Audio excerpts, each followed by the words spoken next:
Brought to you by Ludo Fantasy.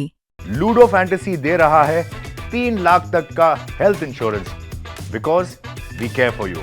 Download Ludo Fantasy now. Eknathraoji, आता तुम्हाला येता येत नसेल तर प्रतिनिधी पाठवू नका, नाही आलं तरी चालेल पण तू प्रतिनिधी पाठवू नका, ही पण आठवण आज आवर्जून मी ह्या निमित्तानं व्यक्त करतो। आज एकनाथरावजी आले नाही, त्याच्यामुळे त्यांचा मागाशी 4 वाजता मला फोन आला की मी दर्याला आहे, तिथं आपल्या राज्य सरकारच्या वतीनं पर्यटन विभागाच्या तर्फे पर्यटन महोत्सव महाबळेश्वरला साधारण 3-4 दिवसाचा आपण घेतलेला आहे।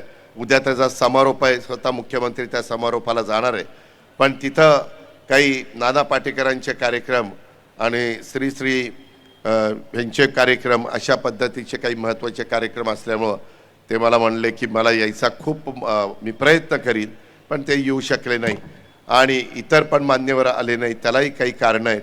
पण मी पुन्हा सांगेन की आपल्याला शेवटी राजकारणाच्या ठिकाणी आपण करू।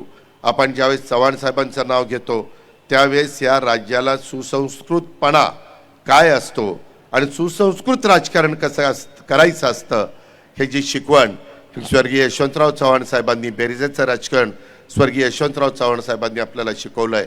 ठीक आहे, राजकीय वेगवेगळे मतभेद असू शकतात, परंतु ते मतभेद कुठपर्यंत आणायचे, शेवटी एक जातीय सलोखा राहिला पाहिजे, महाराष्ट्र पुढे गेला पाहिजे, देशातलं नंबर 1चं राज्य सतत राहिलं पाहिजे।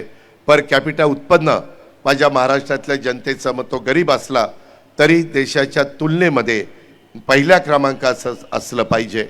ह्या दृष्टिकोनातनं अनेक महत्त्वाचे निर्णय पंतप्रधान नरेंद्र मोदी साहेबांच्या नेतृत्वाखाली एनडीएचं सरकार दिल्लीमध्ये घेत आहे। परंतु एकनाथरावजींना मी भेटल्यावर सांगणार आहे, एकनाथरावजी आता तुम्हाला येता येत नसेल तर प्रतिनिधी पाठवू नका, नाही आलं तरी चालेल पण तू प्रतिनिधी पाठवू नका।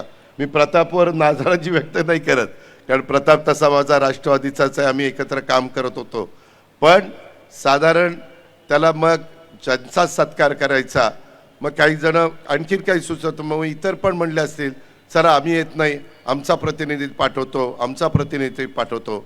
शेवटी त्या वेळेस राहिलेल्या राज्याच्या मुख्यमंत्र्यांचा म्हणजे महाराष्ट्रातल्या 13 कोटी जनतेचा तो सत्कार आहे आणि त्याच्यामुळे तो असणाऱ्यांनी स्वीकारला तर त्याला एक वेगळं आगळं महत्त्व आहे, वेगळं आगळं त्याला एक वेगळ्या पद्धतीनं आपण ह्या गोष्टी घेतल्या पाहिजेत, अशा प्रकारे मला सांगायचं आहे।